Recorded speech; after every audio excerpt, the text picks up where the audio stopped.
The most effective control systems are the ones people don't recognize as control. When control is visible, it invites resistance. When it is invincible, it invites cooperation. That is the psychology of invincible control. Invincible control does not rely on force, threats, or commands. It relies on shaping perception, emotion, and expectation so that resistance never feels necessary. A man under invincible control does not feel dominated. He feels reasonable. He believes his decisions are voluntary. He believes his compromises are mature. He believes his silence is wisdom. And this is why invincible control is so powerful. It operates below awareness. Most men are trained to watch for obvious authority, titles, rules, hierarchies, commands. They are taught to respect power when it is formal and to challenge it when it is unjust.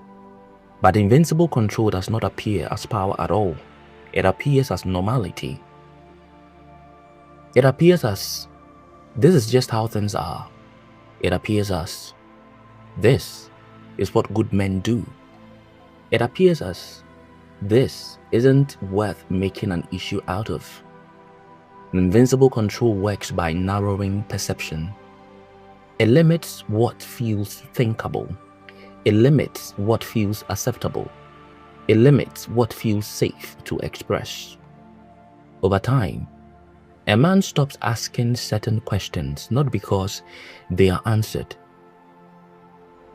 but because they feel inappropriate. This is control without confrontation. One of the primary tools of invincible control is emotional conditioning.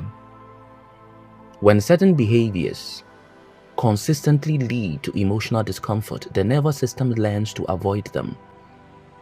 When other behaviors consistently restore peace, the nervous system learns to repeat them. No rules are stated, no threats are made.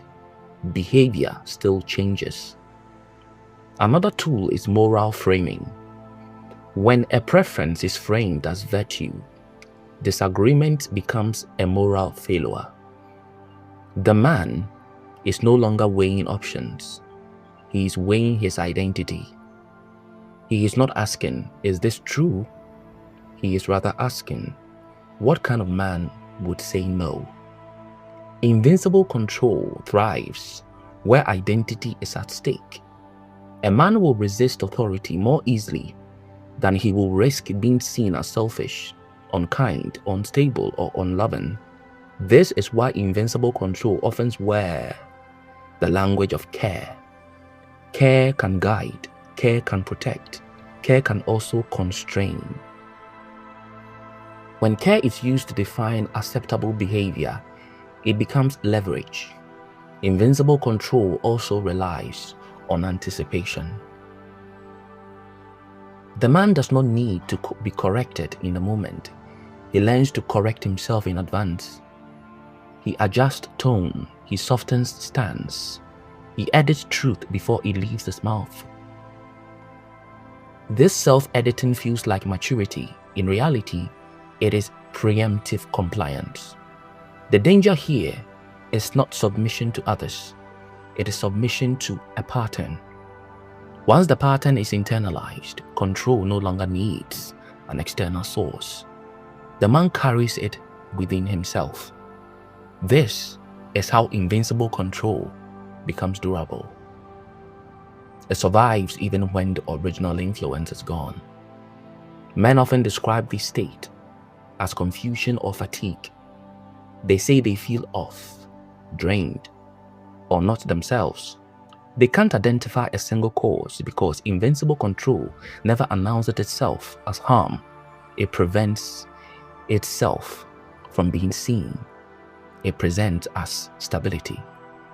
This is why men often wake up late.